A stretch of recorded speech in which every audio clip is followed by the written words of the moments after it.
Money problem at age 50 aren't a sign of failure. Hindi sign ng failure yan.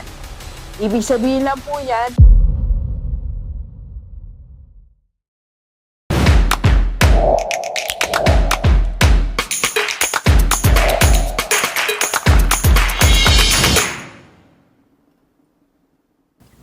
alright, Gilibers, balik tayo. Usapang 50 years old ulit tayo. You are 50 and wala ka pa rin savings. What now? Di ba karamihan tanong natin yan? Wala ka pang ipon pero 50 ka na. Alam niyo nun, dumating din ako ng 40. Sabi ko, paano na ba ako? Wala pa rin akong ipon. 40 years old na ako. So, kung 50 years old ka ngayon, wala ka pang ipon, anong dapat natin gawin? Okay, so shout out sa lahat ng mga 50 years old, inabot ng pagtanda, hindi naka-ipon. Alright? So, 50 years old, walang ipon, maybe life happened. Ibig sabihin, nagpalaki ka ng anak mo, nagtrabaho ka, o tumulong ka sa iba. Kung ikaw na may single, nagbigay ng pera sa mga pamangkin, nagpa-aral sa maraming tao, o kinuha ng mga insurance, kinuha ng mga kotse, ibang tao, di ba ganyan yung mga single? Kuha tayo ng responsibilities. Di ba? Hanap ng responsibilities. So, kakatulong natin sa pamilya natin, kakagastos natin, makapalaki sa ating mga anak, ending wala pala tayong ipon. Alright? So, anong dapat natin gawin? O anong dapat mangyari? So, part 1, face the reality. Money problem at age 50 aren't a sign of failure. Hindi po siya sign ng failure. For me, kasi sabi nga nila, di ba, there are no failures. Sign of lessons. Yes, maybe may mistakes, or sige, gamitin natin yung term na nag-fail tayo. But there are lessons. Alright? Maraming lessons sa buhay natin. And ngayon, na-realize mo yan, it's a wake-up call chapter of your life. Itong stage na to, ito yung wake-up call mo. Alright? Para hindi maging mistake yan, huwag mo nang palampasin yung 50 na ayusin na natin ang buhay natin. Alright? So, second po, start building your foundation. Sa dulo po ng ating journey, ang magpapatatag talaga sa atin, yung pundasyon na itinatayo natin ngayon. So, magkaroon tayo ng financial foundation. Yan ang pagtuunan mo ng pansin ngayon. Hindi ka nakaipon, so mag-start kang bumuo ng foundation mo. Rebuild your financial foundation. So, paano natin sisimulan, Doc? First, you work on your cash flow. Yes, cash flow talaga yan. Ayan ang first part, o yung pinakamalaki sa bahagdan ng pundasyon. You work on your cash flow in 2 ways. First, bilisan mo yung pagdami ng pera mo. Kailangan magkaroon ka ng isang source of income, you scale it. And second, ayusin natin yung ating expenses. Alright? So, simulan mo yung pagtatrabaho sa cash flow mo. Trabahuin mo ang cash flow mo kung di ka nakaipon at age 50. And you have to start small. Magsimula tayo ng konti. Magsimula tayo sa maliit na bagay. So, for example, employed ka ngayon. Di asamin mo na ma-promote ka.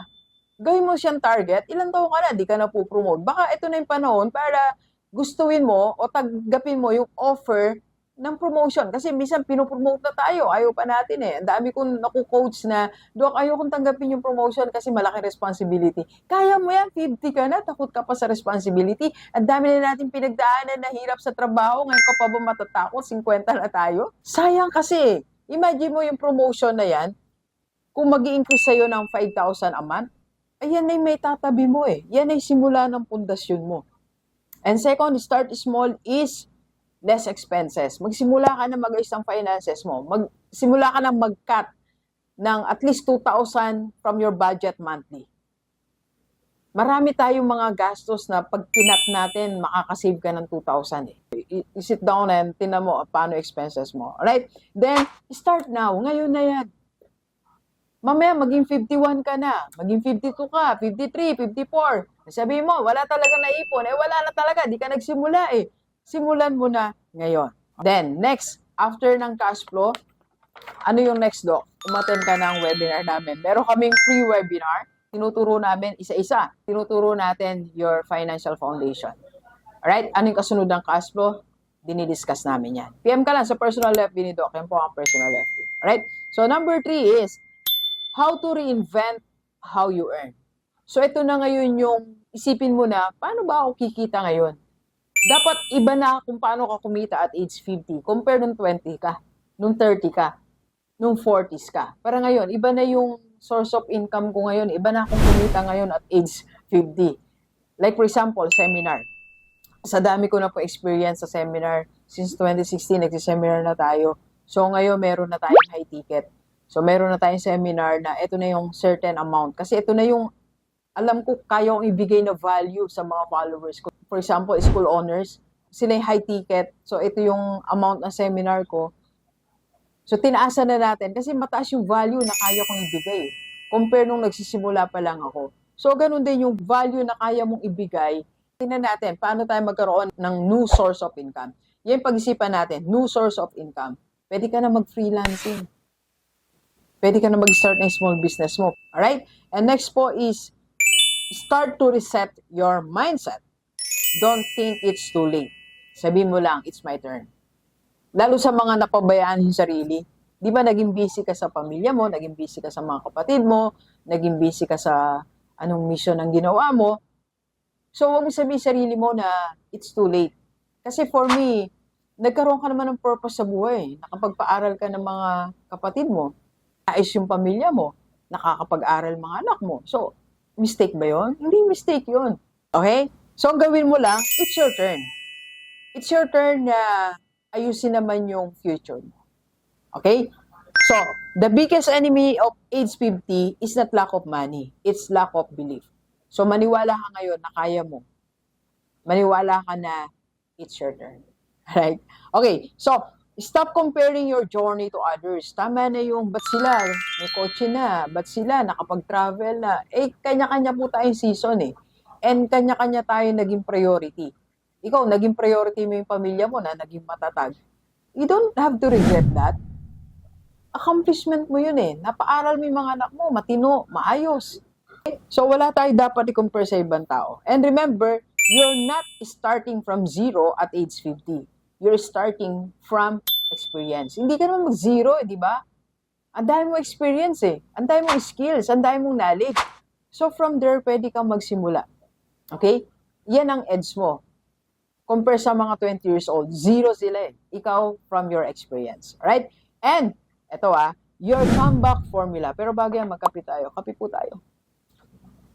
Sa lahat po ng mga hindi nakaipon na nagkaroon ng edad, pwede tayo magkaroon ng coaching. PM mo lang ako sa personal FB ko. Yan po ang aking personal FB. Let's go, let's go. Pwedeng online or face-to-face. Now, ito yung comeback formula mo. First, simplify your lifestyle. So, habang inaayos mo po, dahil na-late tayo ng pag-iipon, ayusin mo or simplify your lifestyle. Simpleng lifestyle lang. So, from work, from home, punta ka ng trabaho, tapos uwi ka, tapos mag-aral, yun muna. Simpleng lifestyle muna tayo. Okay? So, second, stabilize your cash flow. Dapat stabilize ang cash flow natin. Dapat nagiging normal na kumikita ka ng 30,000, nagiging normal na kumikita ka ng 40, nagiging normal na kumikita ka ng 100K. Parang dati, nung nangarap ako, magkaroon ako ng 6-figure income. Eh, pangarap ko talaga yan eh. So, nung una, nangyari siya. So, sabi ko, baka tiyamba lang. So, I work paano siya mag-stabilize, paano ko ma-maintain yung 6-figure income. So, ganun din gawin natin. Darating ang araw, makukuha mo din yan and ma-maintain mo din yan. Okay? So, next, scale your income through your purpose. So, abang nagkakaroon ka ng income, ginagawa mo yung purpose mo. So, for example, si Doc, yung purpose ko pagsasalita. Purpose ko pag coach, hindi na ako lumayo dyan eh. Kaya, in-stop ko na yung pagmamanufacture ng sabon, pagmanufacture ng ganito. Parang hindi ko siya purpose. Ang purpose ko eto. So, I'm scaling my income through this. So, alamin mo ano yung purpose mo.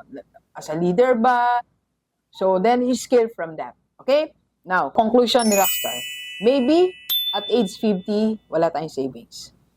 But, you have time, experience, and heart. Start now. Build again. Because this time, you're not guessing, but you're growing. Let's go, let's go. Kape po tayo.